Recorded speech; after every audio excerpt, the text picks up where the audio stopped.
Hi hello welcome to జై Mudiraj media. Medak జిల్లా పెద్దశంకరంపేట మండలం ఉత్తలూరు గ్రామం ముదిరాజ్ సమన్వయ సమావేశం వారానికి 2 గ్రామాల్లో భాగంగా ఉత్తలూరు గ్రామంలో 7వ సమావేశం నిర్వహించడం జరిగింది. ముదిరాజ్ కులంను బీసీడీ నుండి బీసీఏలోకి మార్చాలని, అలాగే ప్రభుత్వ సంక్షేమాల్లో మేమెంతో మాకంతా వాటా కావాలని, చట్టసభల్లో కూడా మమ్మల్ని గుర్తించాలని ఈ సమావేశం ఏర్పాటు చేయడం జరిగింది. ఈ సమావేశంలో మత్స్య సహకార సంఘం అధ్యక్షులు కానబోయిన బెత్తయ్య ముదిరాజ్, ఉపాధ్యక్షులు జనుముల దుర్గయ్య ముదిరాజ్, నీరుడు విట్టలు ముదిరాజ్ అధ్యక్షతన ముఖ్య అతిథులుగా మహారాజు కొత్తసాయిలు ముదిరాజ్, నారాయణఖేడ్ తాలూకా ముదిరాజ్ అధికార ప్రతినిధి పత్రి రామకృష్ణ ముదిరాజ్, మంగల్పేట జ్ఞానేశ్వర్ ముదిరాజ్, మండల అధ్యక్షులు పల్లెబోయిన పున్నయ్య ముదిరాజ్, పట్టణ అధ్యక్షులు జోడు రవి ముదిరాజ్, మండల కార్యదర్శి దారబోయిన శంకర్ ముదిరాజ్, మాజీ సర్పంచ్ పుట్టి అశోక్ ముదిరాజ్, మాజీ సర్పంచ్ గాజుల వెంకటేశం ముదిరాజ్, లీగల్ అడ్వైజర్ గాన్ల సాయిలు ముదిరాజ్, సలహాదారులు కాగిత సాయిలు ముదిరాజ్, ఉద్యోగుల సంఘం అధ్యక్షులు నిజున రమేష్ ముదిరాజ్, కాగిత సాయిలు ముదిరాజ్, రామోజీపల్లి రమేష్ ముదిరాజ్, డి సంగమేశ్వర్ ముదిరాజ్, సతీష్ ముదిరాజ్, సాయిలు ముదిరాజ్, దాసరి నారాయణ ముదిరాజ్, హోటల్ సాయిలు ముదిరాజ్, మాజీ ఉప సర్పంచ్ శ్రీశైలం ముదిరాజ్, మైపాల్ ముదిరాజ్, కె వెంకటాపురం ముదిరాజ్, కె వెంకటాపురం గువ్వ చిన్నయ్య ముదిరాజ్, మైసయ్య ముదిరాజ్, సాయిలు ముదిరాజ్, సతీష్ ముదిరాజ్, ఎం సాయిలు ముదిరాజ్, కంప్యూటర్ సాయిలు ముదిరాజ్, పల్లె బెత్తయ్య ముదిరాజ్, పి రాజు ముదిరాజ్, బాగయ్య ముదిరాజ్, బి పోచయ్య ముదిరాజ్, ఏ సాయిలు ముదిరాజ్, పెంటయ్య ముదిరాజ్, అంజయ్య ముదిరాజ్, రాజు ముదిరాజ్, రామకృష్ణయ్య ముదిరాజ్, పెద్ద దుర్గయ్య ముదిరాజ్, చంద్రయ్య ముదిరాజ్, ఉత్తలూరు ముదిరాజ్ యువకులు పెద్దలు భారీ ఎత్తున పాల్గొని ఈ సమావేశాన్ని విజయవంతం చేయడం జరిగింది. పెద్దలందరికీ నా నమస్కారాలు. మన ముదిరాజ్ సంఘం నుంచి ప్రతి ఒక్కరు రామోస్పల్లి నుంచి కానీ మల్కాపురం నుంచి కానీ వచ్చిన పెద్దలకు నాకు నమస్కారం. ముదిరాజ్ సంఘం అనేది ఎందుకోసం వెనకబడుతుంది, ఈరోజు రమేష్ గారు చెప్పినట్టు ఎందుకోసం అని వెనకబడుతుంది. ప్రతి ఒక్కరు కూడా మనకు ఎండ్రికాయ కులం అనేది అలవాటు అయిపోయింది. మనం గత ఎన్ని ఏళ్ళకు కూడా మనం వెనుకబడిపోతున్నాం. ఎండ్రికాయ కులం అని ప్రతి ఒక్కరు బానిసత్వమే చూస్తున్నారు మనల్ని. ఎందుకోసం మనం వెనుకబడుతున్నాం. ప్రతి ఒక్క ముదిరాజ్ బిడ్డ అన్నట్టు బయటికి రావాలి. ప్రతి ఒక్కరు ముందు అడిగేయాలి. మనం ఈ సభకు విజయవంతం చేయాలి. ఎందుకని వెనుకబడుతున్నాం? ఏమైనా తప్పు మాట్లాడు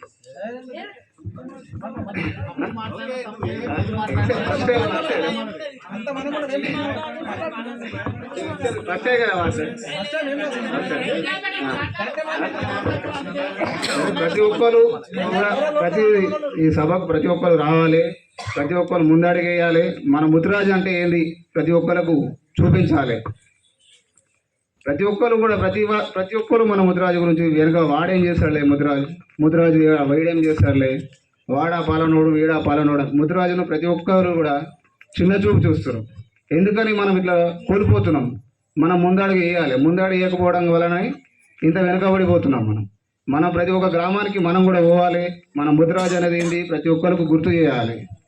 ఎందుకంటే ఇప్పుడు చేపలు పట్టుకుంటున్నాం అని మా మామ చెప్పాడు.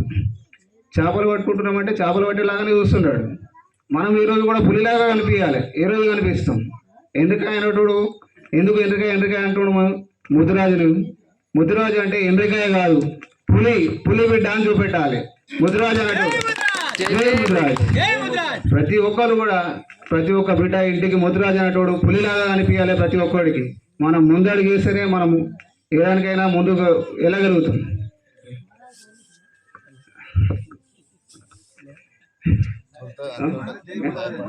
జై ముదిరాజ్, జై ముదిరాజ్. సౌండ్ వస్తలేదు. జై ముదిరాజ్, ఎవరితలేదు సౌండ్. జై పెద్దమ్మ తల్లి, జై పెద్దమ్మ తల్లి, జై గంగమ్మ తల్లి. సభకు నమస్కారం ముగిస్తున్నాం. ధన్యవాదాలు. నిర్వహించడంలో ఈ కార్యక్రమానికి ముఖ్య అతిథిగా వచ్చినటువంటి మన నారాయణఖేడ్ నుంచి వచ్చినటువంటి రామకృష్ణ గారికి, అదేవిధంగా మండల సమన్వయ కమిటీ సభ్యులందరికీ, అదేవిధంగా మన ఉత్తలూరు గ్రామ ముదిరాజ్ బంధువులందరూ కూడా నా హృదయపూర్వకంగా ధన్యవాదాలు తెలుపుకుంటూ, నా పేరు రమేష్, రామోజీపల్లి గ్రామ ముదిరాజ్ సంఘ ఉపాధ్యక్షుడిని. అయితే ఈరోజు ఇంత పెద్ద ఎత్తున ఈ కార్యక్రమాన్ని నిర్వహించినప్పటికీ కూడా నా అభిప్రాయం మేరకు ఎక్కడో ఒక లోటు కనిపిస్తుంది. ఆ లోటు ఏంటంటే ఈ గ్రామ ముద్రాస్ సంఘము ఒక పెద్ద దిక్కును కోల్పోవడం జరిగింది. పెద్ద దిక్కు అంటే వయసులోని కాదు, ప్రతి వాళ్ళు చేసే ప్రతి పనిలో కూడా అండదండగా మంచిగా కానీ చెడుగా కానీ ప్రతి ఒక్కరికి అందుబాటులో ఉంటూ ప్రతి ఒక్కరిని కూడా ఓన్లీ ముదిరాజు వాళ్ళని కాదు, ఈ గ్రామంలో ఉన్నటువంటి ప్రతి ఒక్కరిని కూడా ఇళ్ళ వెళ్ళ సహాయపడుతూ సహకరిస్తూ ఉన్నటువంటి మన నేడు సాయన ఈ రోజు మన మధ్య లోకపడం నిజంగా చాలా బాధాకరమైనటువంటి విషయము. తన ఏ లోకంలో మన మధ్య భౌతికంగా లేకున్నా శాశ్వతంగా ప్రతి ఒక్కరి గుండెలు కూడా ఎప్పటికూ ఉండిపోతారు. అయితే తన యొక్క ఆశయం ఒకటే ఉంది, ఈ గ్రామంలో సర్పంచ్ గా నిలబడి ఈ గ్రామ రూపురేఖలు మార్చాలన్నది తన ఆశ. నేను ఒక సమయంలో తన దగ్గరకు పోయినప్పుడు తను ఒకటే మాట అంటుండే, ఏం లేదు మన ముద్రా సంఘంలో ఎటువంటి చిన్న గొడవైనా ఏదన్నా మన మధ్యలో మనస్పర్ధలు వచ్చినా కానీ మనలో మనము మాట్లాడుకుని దాన్ని పరిష్కారం చేసుకోవాలి కానీ అంతేగాని పోలీస్ స్టేషన్ల చుట్టూ ఆ చుట్టూ వెళ్తే దానివల్ల ప్రయోజనం లేదని తన మాటల్లో చెప్పడం జరిగింది. నిజంగా అంత మంచి మనిషిని కోల్పోవడము ఈ గ్రామము చాలా బాధపడ్డది. ఆ రోజు నిజంగా ఆ రోజు దిక్కులేని పక్షుల్లా కనిపించింది ఆ రోజు అందరూ చూస్తే. వాస్తవానికి తన ప్రతి ఒక్కరు కూడా మంచి పలకరించి ప్రతి ఒక్కరు కూడా అండగా ఉంటుంది. అలాంటి తేజస్సు గల మనిషి నిజంగా ఎక్కడ కూడా చూడలేను. అయితే నా అభిప్రాయం ఒకటి, తన యొక్క చివరి కోరిక ఏదైతే ఉందో ఆ యొక్క కుటుంబంలో ఎవరికైనా ఇంట్రెస్ట్ ఉంటే ప్రతి ఒక్క ముదిరాజు వాళ్ళు కూడా అందరినీ మన ఈ గ్రామంలో ఉన్నటువంటి ముదిరాజులు అదేవిధంగా మన ముదిరాజులకు ఈ ఇక్కడ ఉన్నటువంటి యాదవ సోదరులు కానీ వేరే కూడా ఖచ్చితంగా మీకు సపోర్ట్ ఉంటుంది కాబట్టి వాళ్ళ కుటుంబంలో ఎవరికైనా ఇంట్రెస్ట్ ఉంటే వారిని సర్పంచ్గా నిలబెట్టి మీరు ముందుండి నడిపించి వాళ్ళని గెలిపించాల్సిందిగా నా అభిప్రాయం మాత్రం చెప్తున్నాను. అది మీరు డిసైడ్ చేసుకోవాల్సిన కోరుతున్నాను. అయితే ఇంకో ముఖ్యమైన విశేషం ఏంటంటే ప్రతి ఒక్కరు ఆలోచించాలి. మనము ఈ గత 2 సర్పంచులు కానీ ఎవరికైనా కానీ మనం ఉన్నాం ఇంత, వాళ్ళు ఉన్నారు ఇంతున్న వాళ్ళని పరిపాలిస్తున్నారంటే ఒక్కసారి మనం ఆలోచన చేసుకోవాలి. ఇంతమంది ఉన్నా గంట చిన్న వాళ్ళకు మనం అవకాశం ఇస్తున్నాం. వాళ్ళు ఎక్కడ పొరపాటు అవుతున్నారు అంటే మనం జనాభాలో ఉన్నాం, మనకు బలగం ఉంది అంటున్నది కాకపోతే మరి ఎక్కడ అవుతుంది ఒక్కసారి ఆలోచన చేయాలి. ఎందుకంటే ఎందుకు అవుతున్నది మనం ఐకమత్యంగా లేకపోవడం వల్ల, మనలో కొంతమంది చీలిక వాడడం వల్ల. సరే ఎక్కడన్నా వేరే రాజకీయ పార్టీ అంటే ఉండవచ్చు, మన దాంట్లో రాజకీయం వేరు, అది పక్కన పెట్టండి. రాజకీయం తర్వాత మన రాజకీయం పక్కన పెట్టేస్తే మనం అందరం కూడా ముదిరాజులం. కాబట్టి ఈసారి నేను చెప్తున్నా, ప్రతి ఒక్కరు కూడా ముదిరాజు వాళ్ళు ఐకమత్యంగా ఉండి ఈ ఉత్తలూరు గ్రామ పంచాయతీ మీద ముదిరాజు జెండా ఎగరాలి, ఆ సీటు మీద ముదిరాజు వ్యక్తి ఖచ్చితంగా ఉండాలని నేను కోరుకుంటూ ఉన్నాను. అదేవిధంగా ఈ గ్రామము ఒక మంచి పెద్ద కార్యక్రమం నిర్వహిస్తుంది. అదేంటంటే గంగమ్మగుడు వరకు నిజంగా చాలా సంతోషము. ఇంత పెద్ద ఎత్తు గంగమ్మగుడు మన మెదక్ డిస్టిక్ లో కూడా నేనైతే చూడలేను. వాస్తవానికి మన కూడా ఒక వ్యక్తి మనకు శివాపల్లి గ్రామంలో చెప్పింది నాకు 1,50,000 ఏందో చుట్టూ అంటే 1,50,000 ఏమో మీ సంఖ్యలు ఉన్నాయంట. ఇప్పుడు దాన్ని 15 లక్షలు చేసి అంత పెద్ద ఎత్తున గుడి కట్టడం అనేది నిజంగా ఆషామాష కాదు. ఎందుకంటే ఈ రోజుల్లో చిన్న ఇల్లు కడితేనే అక్కడెక్కడ సమస్యలు ఉంటాయి. కాకపోతే ఇంత పెద్ద ఎత్తున నిర్వహిస్తూ అందరినీ కలుపుకొని అంత పెద్ద గుడి కడుతున్నటువంటి ఉదూరు గ్రామ ప్రజలకు నిజంగా ముదిరాజు సభ్యులకు నిజంగా వాట్సాప్ వెళ్తాను. ఇంకోటి ఆ గుడి ఓపెనింగ్ కూడా ఖచ్చితంగా మన మండలంలో ఉన్నటువంటి ముదిరాజ్ సంఘాలు కూడా ఖచ్చితంగా పిలుస్తారని కూడా ఆశిస్తున్నాను. ఎందుకంటే ఆ గంగమ్మ తల్లి ఆశీస్ మీకే కాదు మాకు కూడా కావాలి ఖచ్చితంగా. అయితే ఇంకోటి ఏంటంటే మన ముదిరాజులు ఎక్కడైనా కొంతమంది ఏమంటారంటే మన ముదిరాజులోని అది ఎదురుతే చూడరు, లేకపోతే మనలో పట్టుండదు అనుకుంటుంటారు. నిజంగా మనం కొద్దిగా సిగ్గుపడాలి ఆ విషయంలో. ఎందుకంటే ప్రతి ఒక్కరు కూడా మన ముదిరాజులు మనం ఒకదానికి ఉన్నారా అని మన తాతలు అదే మాట అన్నారు, మన నాయనలు అదే మాట అన్నారు. ఇప్పుడు మనం కూడా అంటే మరి అదేం రాదు, మన మాట అంటే మన పిల్లలు కూడా మరి అదే మాట అన్నారు. ఎక్కడ రాదు మార్పు, మనమే మార్పు రావాలి. అందరూ మరి మనం ముదిరాలు ఒక దాడుతున్నారు, మన ముదిరాలు అంతా ఏం కాదు అన్నట్టు అందరంటే మరి ఏం మారాలి, మరి మనం మారాలి. ఫస్ట్ మనం మారి మన భవిష్యత్ తరాలకు మనం ఆదర్శంగా ఉండాలి. ఇంకోటి ఏంటంటే కొంతమంది మనల్ని ఏం కాదు వెళ్తానని వేరే కులస్తు కొంతమంది ముదిరాజుతో ఏం కాదు అంటారు. కొంతమంది ఇక్కడ చేపలు పట్టే మన ఉత్తర గ్రామంలో చేపలు పట్టేటోళ్ళు ఉన్నారు. ఏం కాదని అంటే మీరు కొంతమందికి వాళ్ళకి చెప్తుంది, ఈ చలికాలం రక్తం గడ్డగట్టేటువంటి చలికాలంలో నీళ్ళలో దిగి 10 నుంచి 100, 20 లోతులు మిడల్ లోతులు ఉన్నటువంటి చేపలు పట్టాలపై మాతో ఏం కాదనేటువంటి గట్టి నమ్మకం వాళ్ళకి ఇవ్వాలి. ఇంకోటి ఏంటంటే మనది ఎండుకాయ కులం అంటారు. నిజంగా ఆ విషయానికైతే అస్సలు ఒప్పుకోదు. మనం ఎండుకాయ కులం కాదు, మన రాజుల కులం, ముదిరాజుల కులం. మన నైజాం రాజులను గడగాలు ఆడించినటువంటి పండుగ స్థాయిలో పుట్టినటువంటి కులం మనది. మనం ఎందులో తక్కున్నాం, జనాభాలో తక్కున్నాం, ఊర్లలో ఎక్కున్నాం, అన్నిట్లో కూడా మనం ఎందుకు మేము పలానా ఎదుటి చెప్తుంటేనే. ఇంకోటి సమయం తక్కువ కాబట్టి ఇంకోటి ఈ సమన్వయ కమిటీ ఏ ముహూర్తం అయితే ఈ అడుగువేసిందో కానీ చాలా విజయవంతంగా అవుతుంది. ఎందుకంటే మొన్న మా గ్రామ ముదిరా సంఘం మీటింగ్ లో కూడా చాలా మంది అరే ఏదో చిన్న గొడవ అయితే అరే మనం చూసుకుందాం, ఎదుటి కులం దగ్గరికి పోయి మనం పరిష్కారం చేసే విషయం పోవద్దు, మనం మాట్లాడుకోవాలి. ఎందుకంటే మొన్న వాళ్ళు గంట మంది వచ్చి ఈ చెప్పంగా కూడా మనం మారకపోతే మంచిగా ఉండగానే ఒక అన్నారు. కాబట్టి నిజంగా ఇది చాలా బ్రహ్మాండంగా అవుతుంది. ఇంటింత పోయి ఇంకా చాలా విజయవంతం కావాలని మనస్ఫూర్తిగా కోరుకుంటూ ఈ సమయం ఇచ్చినటువంటి ఉత్తూరు గ్రామ ముదిరాజ్ సంఘానికి ప్రత్యేకమైనటువంటి ధన్యవాదాలు తెలుపుతూ ముగిస్తున్నాను. జై ముదిరాజ్, ముదిరాజుల ఐక్యత, ముదిరాజుల ఐక్యత. Thank you. ఈ కుల సభ్యులకు, కుల కుటుంబానికి, అట్లే మన నారాయణఖేడ్ మండలం నుంచి వచ్చిన రామకృష్ణ ముదిరాజు కుటుంబానికి, మన శంకరపేట మండల ముదిరాజు కుటుంబానికి అందరికీ నా యొక్క నమస్కారాలు తెలుపుతూ ఈ సభను ప్రారంభిస్తాం.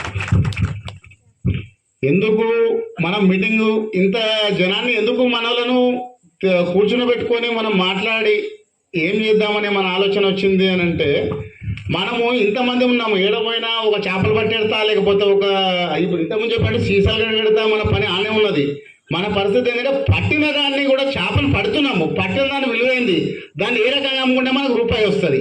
రెండోది వ్యవసాయం లోపల ఇప్పుడు కూలికి పోతున్నాం, వాళ్ళు పెట్టుకుంటే వాళ్ళ దగ్గర పోయి 10 రూపాయలకు బదులు 20 రూపాయలకు వచ్చే కూలినా 10 రూపాయలకు మనం చేస్తానికి అక్కడ ఒప్పుకుంటున్నాం. ఎందుకు ఒప్పుకుంటున్నాం అంటే పొద్దంతా మన ఇంటికాడ పనిచేయం, మన ఇంటికాడ ఉన్నదని నిడిసబెట్టేస్తున్నాం. బయట ఉన్న దగ్గర పిలిస్తే వాడు రాత్రి ఓటారు తాగడము, కళ్ళు తాగడం ఆనవాయితీ మన కుటుంబానికి ఉన్నది. వెనకటికి ఏమంటే అది బిందు పెడుతురట, ప్రతిదానికి బిందు పెట్టిన తర్వాతనే మనము ముహూర్తం చేయడం జరుగుతుంది. ఏదైనా పని సీసం నా కళ్ళు ఉందంటే కళ్ళుకి ఎల్లమ్మ తల్లికి ఆడ మన ఏమంటారు అంటే గంగమ్మ కాడ కూడా పెట్టేది బిందు పెడుతుంది. ఫస్ట్ బిందు పెట్టిన తర్వాత పని సురువు చేస్తుంది.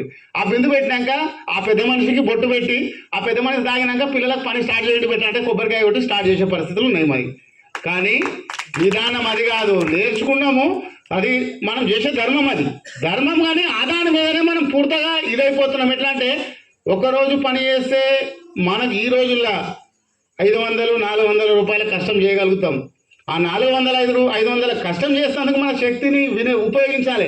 మనం ఆడబోయి కూడా ఉట్టిగా నాకేమో చేయకుండా సరే పక్క మీద కూర్చున్న కూలి వస్తుందనే విధానం లోపల ఇంకా 10 మంది మనల్ని నష్టపోతారట. మనోడు ఒక్కోడు అక్కడ కుర్చీ మీద కూకుంటే 10 మంది మన వెనక వచ్చిన వాళ్ళు అక్కడ నష్టం జరుగుతున్నది. ఆ నష్టాన్ని చేయకుండా వాళ్ళతో పాటు మనం కూడా కష్టం చేసేందుకు అక్కడ సిద్ధమైనప్పుడు మన వాళ్ళ పిల్లల వాటా పిల్లలకు వస్తుంది, మన వాటా మనకు వస్తుంది. రేపు పొద్దున వాళ్ళు గట్టిగా ఉంటే వాళ్ళు మన ఎంబడి ఉంటారు, మనకు ఒక ధైర్యం ఉంటుంది. పిల్లలకు నేర్పాల్సిన బాధ్యత తల్లిదండ్రులు మనకు మర్చిపోవాలి. ఏంటంటే మన పిల్లలకు తప్పు చేస్తున్నప్పుడు ఎదుటోళ్ళు తిడతారు, తిట్టినప్పుడు ఏంటంటే వాడు ప్రవర్తన ఏంది, మన పిల్లగాని ప్రవర్తన ఏంది గ్రహించాలి. మన పిల్లగాని ప్రవర్తనలో తప్పున్నప్పుడు మన పిల్లగాన్ని మనము దండిస్తేనే రేపటికి వాడు ప్రయోజకుడిగా ముందుకు సాగగలుగుతాడు. లేకపోతే తల్లిదండ్రులు పిల్లగానికి సపోర్ట్ చేసి చుట్టుపక్కల ఉన్న వాళ్ళు తిట్టిన కొడుకున్న వాళ్ళ మొదలార దీపం అని తిడితే వాడు నష్టపరుడవుతాడు. రేపటికి ఇంకా 10 మందికి నష్టం చేసే గుణాలు మన దగ్గర కలుగుతాయి. దీన్ని తల్లిదండ్రుల బాధ్యతగా దీన్ని నిర్వర్తించాలి. మన ముదిరాజులు మెయిన్ కులాల పరంగా మస్తు కుటుంబాలు ఉన్నాయి. ఎక్కడ పోయినా మనం ఇప్పుడు తిరగడం లోపల వెనుకబడి ఉన్నాము. మనకి ఇంతమంది ఉన్న ముతులులా ఒకళ్ళ ముఖ పరిచయం ఒకళ్ళకు ఇప్పుడు మాకు వచ్చిన వాళ్ళకి కానీ ఇక్కడ ఉన్న వాళ్ళకి కానీ యువలకు వాళ్ళమో తెలియదు. అందుకే చదువుకున్న పిల్లలు ఇప్పుడు ఉన్న పిల్లలు ఏంటంటే 20 సంవత్సరాలు 18 సంవత్సరాలు ఉన్న పిల్లలకు మీరు కూడా తల్లిదండ్రులు కొంత అవకాశం కల్పించాలి. ఎందుకంటే ఏదైనా పని ఉన్నప్పుడు పొండి పెట్టాలి, వాళ్ళు ఎంబడి పోతే ఏమైనా పని తెలుస్తుంది అని చెప్పి పంపించాలి. ఇంట్లో పెట్టుకొని ఊకోవడం వల్ల ఫోన్లు ఇస్తున్నారు. ఫోన్లు ఇచ్చి ఇంటికాడనే ఇప్పిస్తారు. వాడు జిద్దు చేయగానే ఫోన్ ఇస్తాడు. ఇక వాడు ఏమి ఇవ్వాలంటే అడిగి పంటాడు. ఆ కారణం తల్లిదండ్రులు ఏంటంటే ఆ క్రమశిక్షణ మార్చాలి కొద్దిగా. ఎందుకంటే పని చేయడము నేర్చుకున్న తర్వాతనే ఎదుటోడితోటి మాట్లాడే శక్తి వస్తుంది. తన కష్టపడ్డప్పుడు ఆ కష్టం విలువ తెలుస్తుంది. కాబట్టి చెమటాడిచినప్పుడు అరే నేను ఇంత కష్టం చేస్తున్నా, నాకు రూపాయి ఎందుకు తక్కువ వస్తుందని అడగగలుగుతాడు. కానీ ఇక పుణ్యానికి పెడుతూ ఉంటే ఏమైపోతుందంటే ఒక రోజు తింటాడు, పుణ్యానికి 2 రోజులు తింటాడు, 3 రోజులు నాటికి వాడు పెట్టాడు. అప్పుడేమైతే ఉపాసం పండాలి. ఆ సిద్ధాంతం మనం మర్చిపోవాలి. ఎందుకంటే తన కష్టం చేసినప్పుడే తన శక్తి పెరుగుతుంది. ఆ కష్టానికి తగ్గ ఫలితం ఆశించడానికి మనం అడిగే శక్తి నీకు వస్తుంది. ఆ శక్తిని కోరుకునే దిశలో మనం వెళ్ళాలని. ఇంకోటి పెద్ద మనుషులు ఎందుకు పెడుతున్నామంటే ఇన్ని మీటింగ్లు చేస్తున్నామంటే 7 గ్రామాలు తిరగడం జరిగింది. ఇప్పటికి 7 గ్రామాలలో కూడా నాకు పని ఉన్నది. ఇప్పుడు ప్రతి గ్రామానికి ఇంటిమేషన్ ఇవ్వడం జరుగుతున్నది.